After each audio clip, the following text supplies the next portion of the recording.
The VA denied you. And here's what makes it so frustrating. They just read them wrong. You do not need new evidence.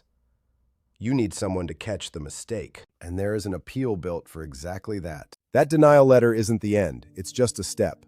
The next move is a higher-level review. It's a chance to have your claim looked at by someone new, with fresh eyes. You've served your country. Now fight for the benefits you've earned. Don't let this setback define your claim. Request that review. If you are new here, I am David, and on this channel, we break down the VA disability system one piece at a time, so you can stop guessing and start winning your claim. Last time we covered the supplemental claim, the lane for new evidence. Today, the second lane, for when the VA had the evidence and still got it wrong. So what is a higher level review?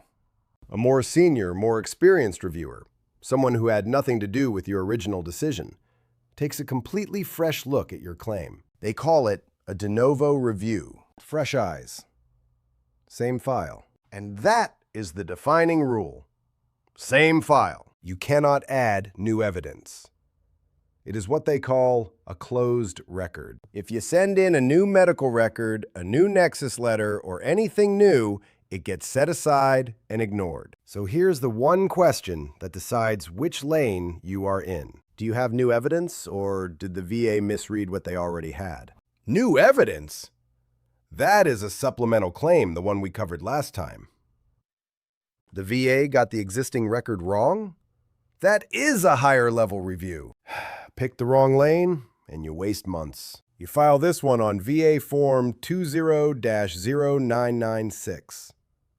So when is the higher level review the right move? When the rater made a mistake with evidence that was already sitting in your file. Maybe they missed a diagnosis that is right there in your treatment notes. Maybe they picked the wrong effective date and shorted your back pay. Maybe they gave you a rating that does not match the symptoms you already documented. And this happens more than you would think. A huge share of denials do not come from missing evidence.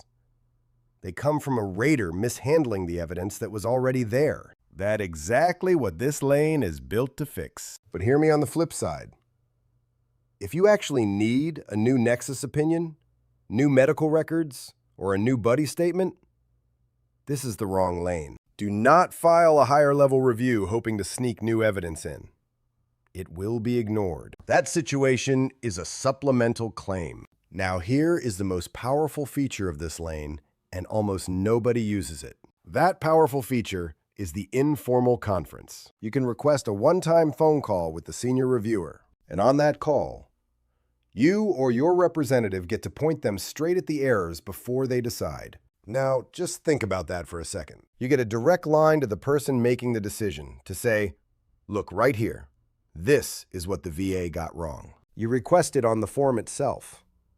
There is a box you have to check, and you have to ask for it at the time you file, not later. Your VSO or your attorney can even take the call for you. But here's the warning that costs veterans their appeal. The VA usually only tries to call you twice. If you miss those calls, you lose your shot at the conference. So make sure your phone number on that form is correct. And when an unknown number calls during your review, answer it. And one heads up, requesting the conference can add some time to your decision.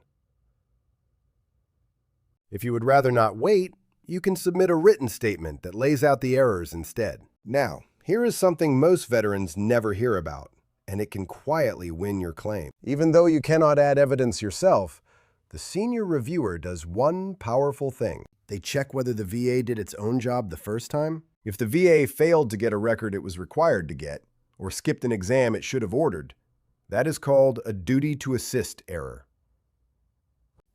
And when the reviewer finds one, they send your claim back to be corrected.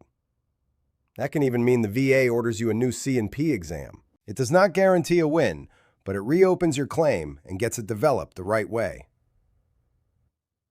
So a careful higher-level review does not just argue your case, it audits theirs. There are two things on timing that you need to be aware of. You have 1 year from the date on your decision to file, and that deadline is strict. File inside the year, and you protect your original effective date, which protects your back pay.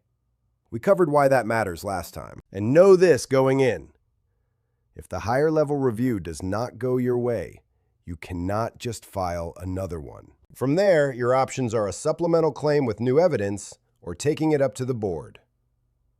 So pick this lane when you genuinely believe the answer was already in your file. And here is the honest truth about this lane. The entire thing rests on one skill: correctly spotting where the VA went wrong in your existing record. That means reading your decision letter and your C&P exam with an expert eye and knowing the difference between a rater error and a missing piece of evidence. Get that wrong, and you picked the wrong lane. If your denial was really about a weak or missing medical link, no review fixes that. You need new evidence in the supplemental claim. Figuring out which situation you are actually in is truly the whole game. And if you want help with that, there is a link below. So, let us lock it in right now to ensure you have the key takeaways. A higher level review is for when the evidence was right, but the rater was wrong.